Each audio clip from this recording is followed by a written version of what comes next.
Inheritance tax कि हम कमाएंगे और कोई और मौज मारेगा। 55% तक आप देने की बात कर रहे हैं। सैम पित्रोदा जी अमेरिका में बैठ के बता रहे हैं विरासत टैक्स से जनता नाराज नजर आ रही है। एक जरा इधर से भी ले लेते हैं जरा सवाल, बताइए कि विरासत टैक्स को लेकर डर लग रहा है क्या कुछ? कोई डर नहीं है।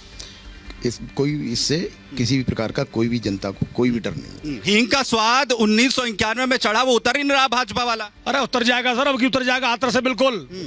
बीएसपी क्लियर कर देगी कितनी वोटों से। खाता ही नहीं खुला है लेकिन बीएसपी का। और मैं श्वेता जी के साथ शुरुआत जो है यहाँ पर करूंगा। श्वेता जी पहले ये बता दीजिए, 1991 से राम लहर के साथ शुरुआत हुई थी, अब तो राम मंदिर भी बन गया। ये हींग का स्वाद नहीं उतर रहा, भाजपा का स्वाद नहीं उतर रहा हाथरसी के जो है जबान से। देखिए, सबसे पहले तो मैं दाऊ बाबा रेवती मैया के चरणों में प्रणाम करती हूँ और मेरे समक्ष जितनी भी जनता जनार्दन खड़ी है सभी के चरणों में वंदन करती हूँ, नमन करती हूँ। बड़े सौभाग्य की बात है कि आज मैं भारतीय जनता पार्टी की तरफ से आज मैं रिप्रेजेंट कर रही हूँ आर भारत को। तो थैंक यू सो मच। आपके लिए मैं बोलूंगी कि आपने मुझे यहाँ पार्टी की तरफ से बोलने का मौका दिया।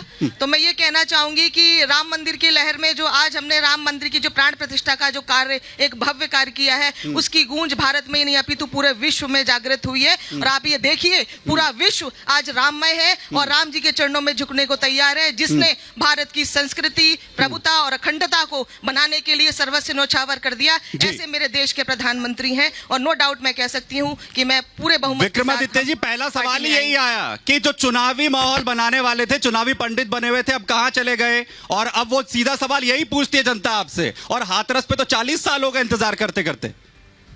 हाथरस में जरूर 40 साल हो गए इंतजार करते करते। मेरा भी यही, आपसे भी आर भारत का मैं स्वागत करता हूँ ब्रज की धेरी में। और ब्रज की धेरी में अतिथि देवो भव, हमारे अतिथि आपका स्वागत। बहुत धन्यवाद। और 40 साल हो गए। मैं पूछना चाहता हूँ, इनके सांसद ने 40 साल में हाथरस को क्या दिया?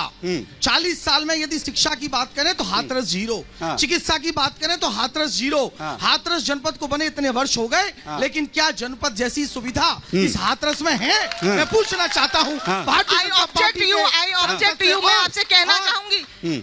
और यदि वास्तव में ऐसा था तो क्यों इनको अपने सांसद को चेहरा बदलना पड़ा? इसका कारण था कि जनता इनसे ऊब चुकी है। काउंटर ले लेता हूं कि 40 साल में फिर भी जो है पाठ क्यों नहीं पढ़ पाए? जरा श्वेता जी बता दीजिए।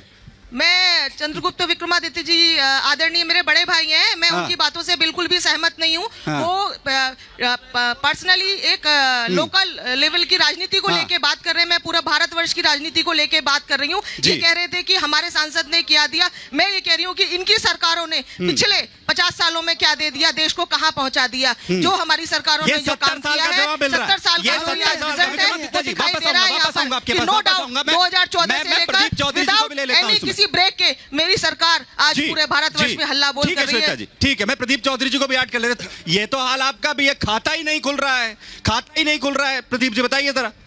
ये आपके चैनल के नजरिए से खाता नहीं खुल रहा है। अरे मैं तो हाथरस सीट की बात कर रहा हूँ। मैं तो हाथरस सीट की बात कर रहा हूँ। आप बोलिएगा। नहीं, मैंने वही बोला, मैं सुन रहा था। ठीक है, चलिए बोलिए। मैं यहाँ खड़ा होने नहीं आया हूँ। भारतीय जनता पार्टी झूठों और लुटेरों का गैंग है। मैं चला जाऊंगा। जितना जल्दी जनरेटर झूठ नहीं बनाता है, वो बिजली नहीं बनाता, उससे ज्यादा ही झूठ बनाते हैं ये भारतीय जनता पार्टी। मैं पूछना चाहता हूं, 70 साल में अपना 13 साल का कार्यकाल भी भूल जाते हैं। अटल जी का भी, उनको भी उसी में सम्मिलित कर देते हैं। ये इनके संस्कार हैं। अटल जी जैसे नेता का कार्यकाल भी 70 साल में जोड़ देते हैं। ये इनके संस्कार हैं। रुकिए, हाथरस की आप बात करो। हाथरस किसी भी नजरिए से जिला नहीं लगता है, ब्लॉक से भी स्तर वैसा है। आप जाम का झाम से देखिए। भारतीय जनता पार्टी कभी वोट, मैं पूछ रहा हूँ आपसे, विकास के नाम पे वोट मांग सकती है? कोई हाथ उठा के दे एक वोट मांग ले। रोजगार के नाम पे वोट मांग सकती है? भगवान राम हमारे भी है। भगवान राम हमारे भी यही पूछ लेते हैं। भगवान का राम का मंदिर यही पूछ लेते हैं प्रदीप जी। नहीं बनाया। प्रदीप जी यही पूछ लेते हैं। एक मिनट ले लेते हैं ना प्रदीप जी, जवाब ले लेते हैं। आपकी सरकारों ने पिछले 70 सालों में जो स्थिति पैदा की है, उससे पूरा भारतवर्ष को गर्त में घुसेड़ दिया।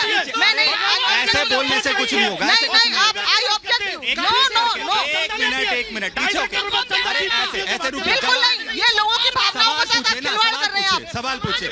ठीक है, सवाल चिल्लाइए मत। सवाल पूछिए ना। अरे सवाल पूछिए, चिल्लाइए मत। सवाल पूछिए। प्रदीप जी जवाब पूछ लीजिए। सवाल सुन लीजिए। सवाल पूछिए। राम मंदिर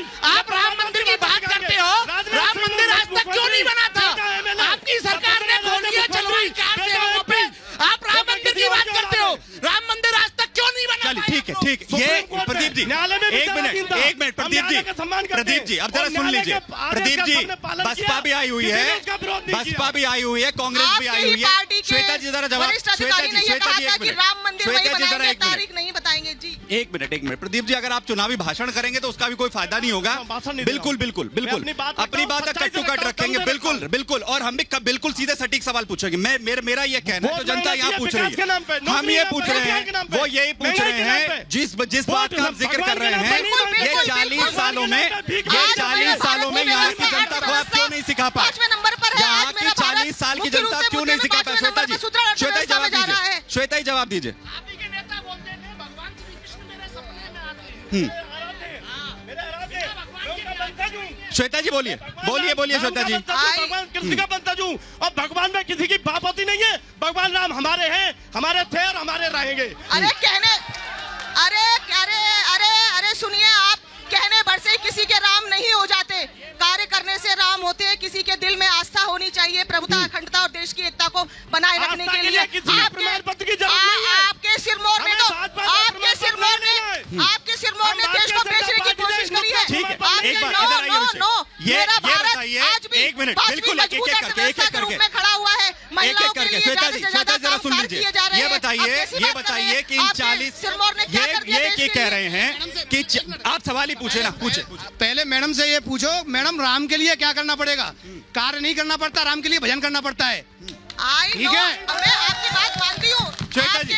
आपके ही मुखिया ने, के विकास मैं के किसी लिए। का ठीक। नाम नहीं लूंगी, आपके ही मुखिया ने ये कहा था कि राम मंदिर वही बनाएंगे, तारीख नहीं बताएंगे। हाँ। लेकिन मेरे देश के प्रधानमंत्री ने ये करके दिखाया राम मंदिर पूरे बनाने भारतवर्ष में राम मंदिर आपकी सुप्रीम कोर्ट आस्था। का अरे आपने प्रदीप जी अब सुन हमेशा लीजिए ना आस्था खिलवाड़ किया है। अरे सुन आप लीजिए लोगों ने- सुन लीजिए सुन लीजिए चिल्लाइए मत सुन लीजिए ठीक है ठीक है एक आप लोगों ने मिनट भारत की धज्जियां कूटी है। अब जरा आप लोगों ने- एक मिनट आप लोगों के मन में एक राम मिनट नहीं है। आप एक लोगों के मिनट मन श्वेता में जी राम नहीं थोड़ा है। थोड़ा शांत आप रहिए लोगों ने शांत धज्जियां रहिए कूटी है सबसे एक ज्यादा। मिनट मैं आप आ रहा लोगों हूँ ने खिलवाड़ किया है। जरा आपने हमारे राम का, हमारे भारत के नाम को बदनाम किया है राम के नाम को लेकर। मैं इस बात से सहमत नहीं हूँ।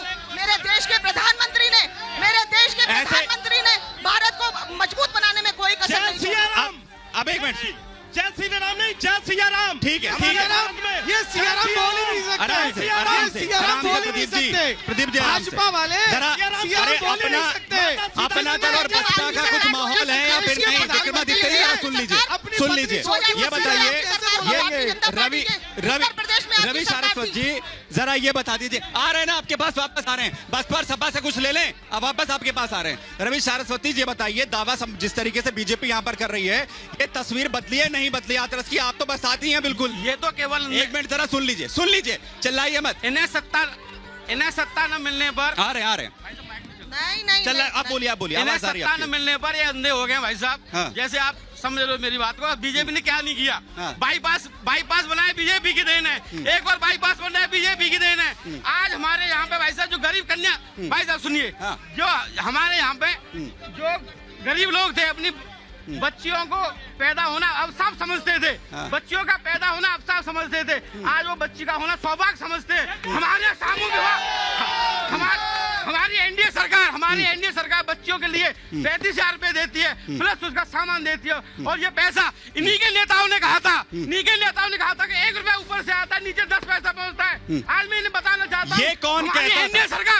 हमारी एनडीए सरकार पूरा पैसा उनके खाते में देती है। जनता के बीच जाऊंगा मैं एक कमेंट दिनेश जी अरे प्रदीप जी बीच में मत बोलिए प्रदीप जी जरा सुन लीजिए बिल्कुल आए। प्रदीप जी 55 सुन लोगों को, लीजिए 55 करोड़ लोगों को धक्का दिए गए हैं। अरे प्रदीप जी ज्यादा तेज चिल्लाएंगे उससे बात सही साबित नहीं हो जाएगी दूसरे को मौका दीजिए वो एनडीए का हिस्सा नहीं है मैं आपसे समझना चाह रहा हूँ दिनेश जी बसपा का खाता तो यहाँ आपका भी नहीं खुला उनकी जो स्थिति है आपकी भी ये स्थिति है क्या स्थिति है हाथरस में इस बार हाथरस में क्या स्थिति है इस बार बताइए यहाँ नहीं खुला हाथरस में आप तो इंतजार कर रहे हैं आप लोग बसपा का हाथरस के अंदर इंतजार कर रहे हैं आप लोग हम बसपा में हमेशा से सेकंड विनर थे हाँ। और इस बार बसपा जीत रही है। अरे सेकंड तो सेकंड होता है ना फर्स्ट भी तो बनना पड़ेगा संसद कैसा आ रहा है तस्वीर बदल रही है इस बार बिल्कुल तस्वीर बदलेगी। वो तो एक राम के मुद्दे पर लेकर जा रहे हैं और एक कह रहे हैं कि हमारी जीत वापस हो रही है भले ही 40 साल हो गए हों भारतीय जनता पार्टी इस देश को केवल धर्म के मुद्दे पर भटकाना चाहती है। वो हिंदू मुस्लिम करके इस देश में सांप्रदायिकता फैलाना चाहती है। ठीक तो इस बार जन इस धन बार योजना में तस्वीर 51 बदल रही है करोड़ लोगों को लाभ क्या? मिला इस है। बार तस्वीर बदल रही है क्या हाथरस की? आप सुनिए, अरे सुनो, बदल रही है। जब तक कांग्रेस का शासन था सब उद्योग के हींग के कारखाने थे, कारपेट के कारखाने थे और तुम्हारे दाल के कारखाने थे और किराने